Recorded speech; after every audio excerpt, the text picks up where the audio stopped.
Welcome back to the 7 Steps of Reloading. A little bit different today. We're going to do the last 3 steps, all one following after the other. We're going to do this because we want to prime and powder our cases and then seal them up so that we don't leave the primers and the powder exposed to moisture and contamination. Today we're going to use a number of things from RCBS. We find that these things work beautifully for our range loads in 223. We're going to seat our primers with a hand priming tool, which is cost effective and very accurate, very reliable. We're going to throw our powder charges with the RCBS powder dropper, which is again accurate, more than accurate enough for our purposes. And we're going to seat our bullets with the RCBS Summit press. We'll be weighing our charges with a trusty dusty Dillon beam scale today. So let's get to the close-ups. Stick with us to the end. This is going to be a big episode. Now that our cases are clean, annealed, resized, and trimmed, we're ready to start assembling our loaded ammunition. Congratulations on getting this far. Case prep is over. The worst is behind us. Welcome to the fun part. We perform priming, charging, and seating in one session to limit the time our primers and powder are exposed to air. Also, doing all 3 in one flow helps ensure we make no mistakes. The reason we prime should be self-evident. If it's not, you're probably watching the wrong video. Priming is easy, despite how others on the interwebs might make it sound. Really, there's only 4 things to keep in mind while priming. 1. Primers are to be handled with respect. Not fear, respect. They are inherently dangerous only if you fail to respect them. 2. Never expose primers to moisture, oil, or solvents, including the vapor forms of each. 3.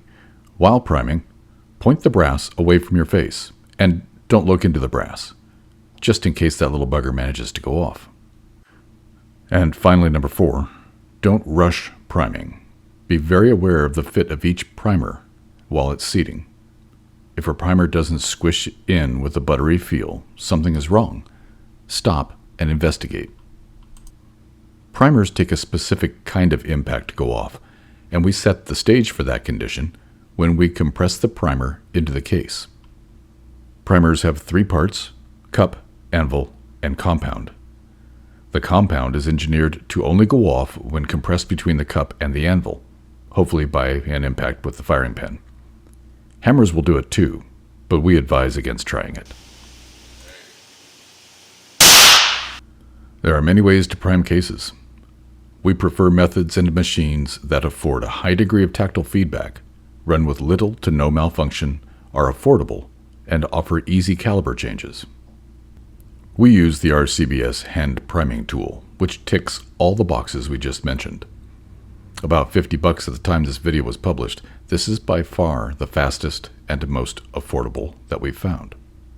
Some people don't have the grip stamina to use this tool for very long, whether by injury or diminutive stature. They just don't like it. The good news is there are tons of options out there. Options range from a few dollars worth of press attachments to many hundreds for a super competition primer seating tool. We've tried nearly all of them, except the near $700 Primal Rights primer seating tool, which we simply cannot justify. Nor do we believe we would ever see any difference in our shooting. We just aren't that good. Again, there are so many options for priming as to guarantee an option that will satisfy you. We don't go into all of them here today. Suffice it to say, primers need to be put into the case, and that's good enough. We like to use loading blocks whenever possible. This provides us with a visual comparison method where we can check each case for proper primer seating. Any standing proud will be immediately obvious. Feel the primers being seated. Notice how they resist momentarily, then squish in like butter. Every once in a while, we'll come across a case that has a loose primer pocket. It's not bad per se, but it's not like it's compadres. We set such cases aside, and once loaded, mark them as last load loose primers, keeping them separate from the core of our ammunition. We use them for warm-ups or fouling rounds, then put the cases right back into the marked baggies, being certain to discard them into the scrap pile when we get home. If the primer is very loose in the case after a couple of firings, you might want to review your load data. That's a good indication you're loading way too hot. So it's important to choose a seating method that gives good tactile feedback during seating. Set your bench up in an orderly fashion and keep it clean. Never prime while powder is on the bench, even if it's still in the jug. Keep only one flavor of powder on the bench at a time. Before you begin charging cases, document your load data on your baggies, your box, your can, however you're going to store your finished rounds. But do your paperwork first. Powder dispensers fall into two groups, mass-based and volume-based dispensers. The mass-based dispenser group includes any automatic dispenser that uses a scale directly. We use the RCBS ChargeMaster link. Follow the manufacturer's instructions and verify your scale is warmed up, it's zeroed, and it's properly calibrated. For precision loads, we check every case visually and rely on the RCBS ChargeMaster to do the grunt work for us. We verify the ChargeMaster using calibration weights at the beginning of each session, and then periodically use a beam scale throughout the run to check for scale drift. This is the easiest method we've found to be completely confident we have accuracy better than 1/10 of a grain. Volume-based dispensers use an adjustable volume to dispense a size of charge that you must then verify with the scale. Remember, scales measure mass, and that is what we need when charging our cases. We use the RCBS Uniflow 3. We use it for high-volume, non-precision loads like the 223, where we look for accuracy on the order of 0.2 grains, because the rifles are not accurate enough to see the difference.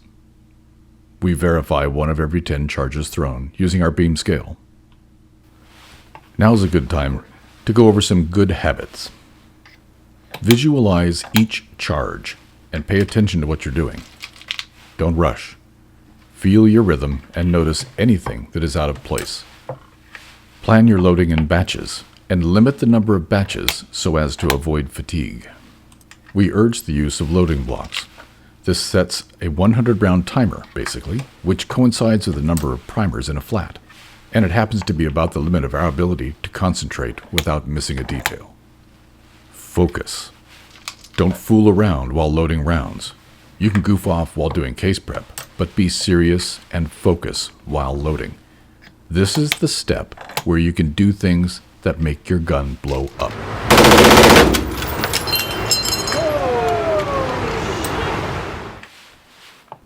Charge only one case at a time.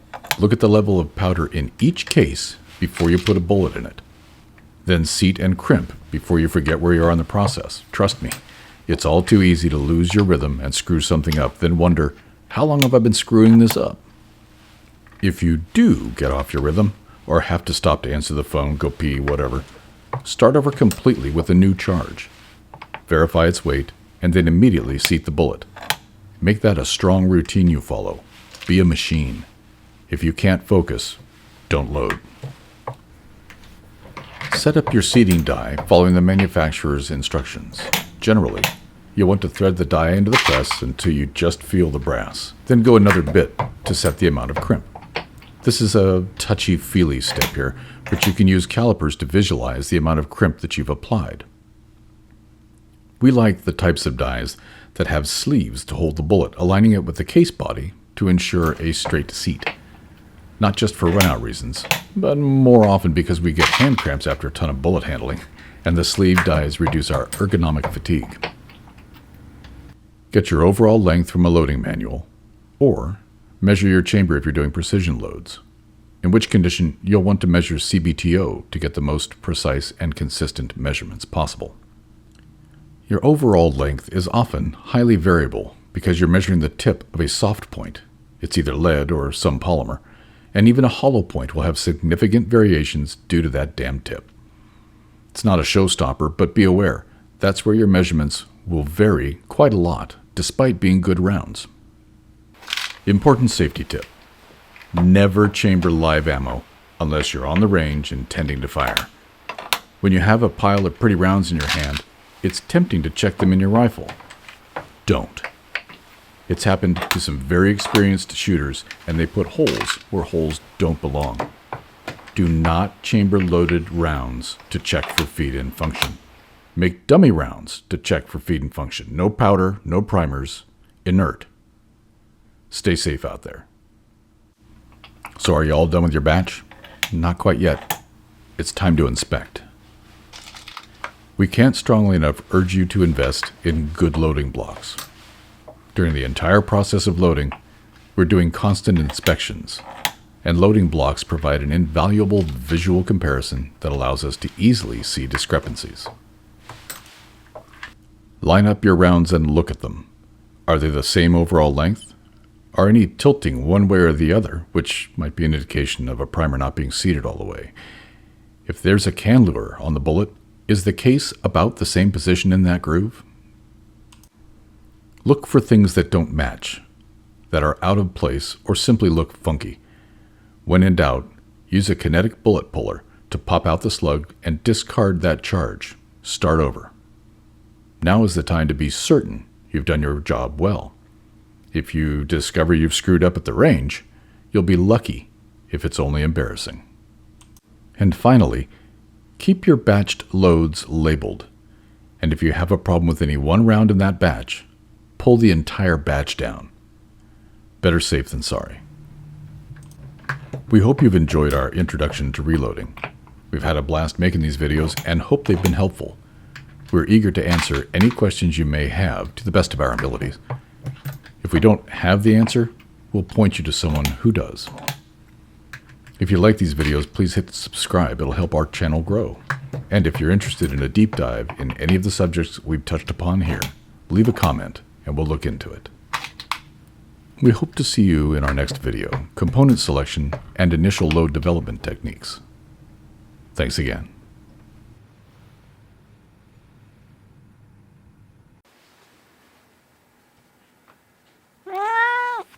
No, he's a good girl.